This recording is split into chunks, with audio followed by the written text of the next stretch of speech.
Natalie Burns is a private investigator, spending her time locating and deprogramming people who run away from home and join cults. Her latest case gets interrupted when she is approached by Special Agent West of the FBI's Cult Crime Division. As a child, Natalie was involved in a satanic panic scandal dubbed the Satanic Six in the newspapers, and she has spent her life since trying to get out from under that frenzy.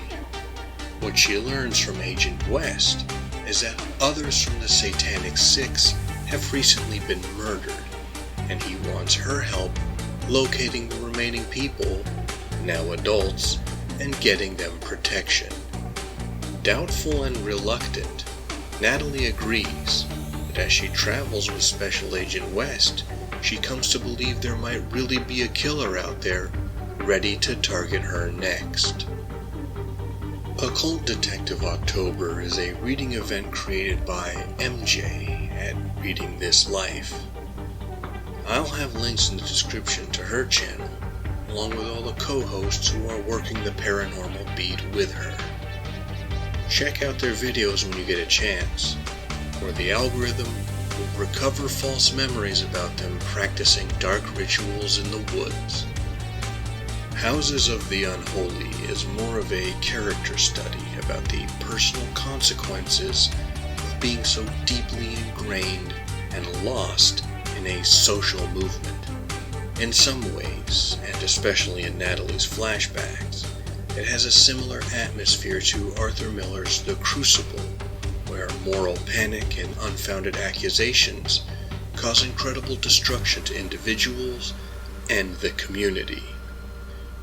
In its specifics, the graphic novel is meditative on the satanic panic of the 1980s, but the thoughts, feelings, and repercussions are just as applicable to contemporary troubles, with the story making a few direct parallels.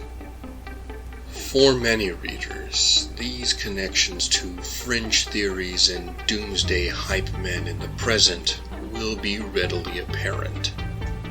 People have been complaining about the decline of civilization since at least 400 BC, so I'm not going to trust that doomsaying to hold my weight.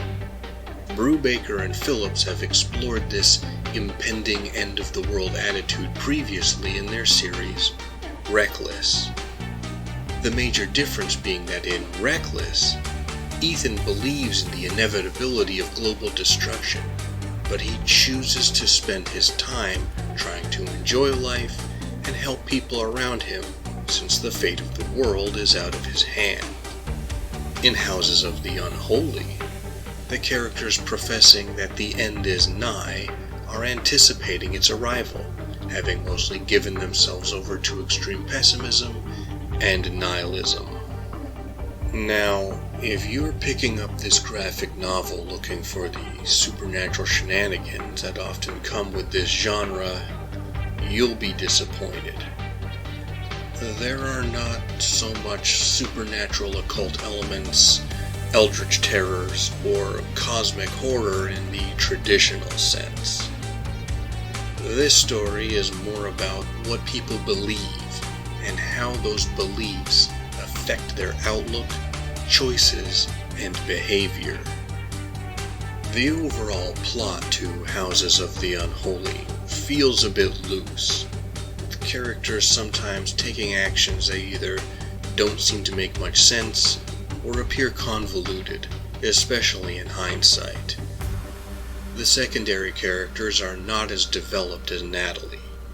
She is definitely a complex character, but since she's the focus of the graphic novel, if you don't feel like you're on her side, the story is going to have a lot less impact for you.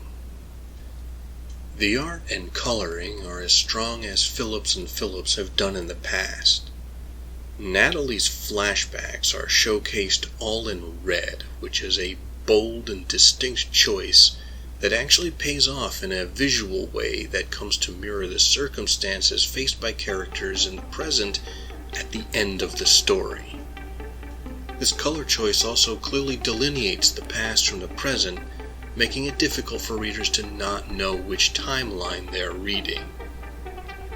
Houses of the Unholy is not my favorite by Brubaker and Phillips, as I think they've done more compelling work like Criminal, Reckless, Pulp, Where the Body Was, and so on.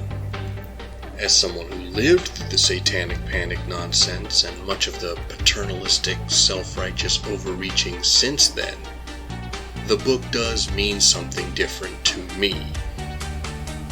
Won't somebody please think of the children? As I suggested earlier, I think the real value of this graphic novel comes in its reflection on the personal and social harm caused by these upswellings of sanctimonious claptrap, and how people manipulate them for their own ends, or use them to try and fill voids in their own lives.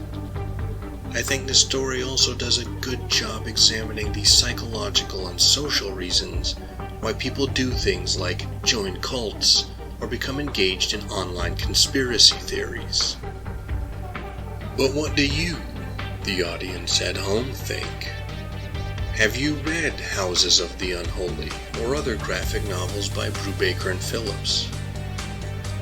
Do you think it fits in the occult detective genre, or do those stories need supernatural elements front and center? Feel free to share your thoughts in the comments. Thank you for taking the time to listen to my peculiar notions. If you appreciate this channel and want to support it, you know what to do. You can also take a moment to like, comment, share, and subscribe to the channel of another YouTube creator you enjoy, like everyone participating in Occult Detective October. Until next time, read some good books, live, and be well.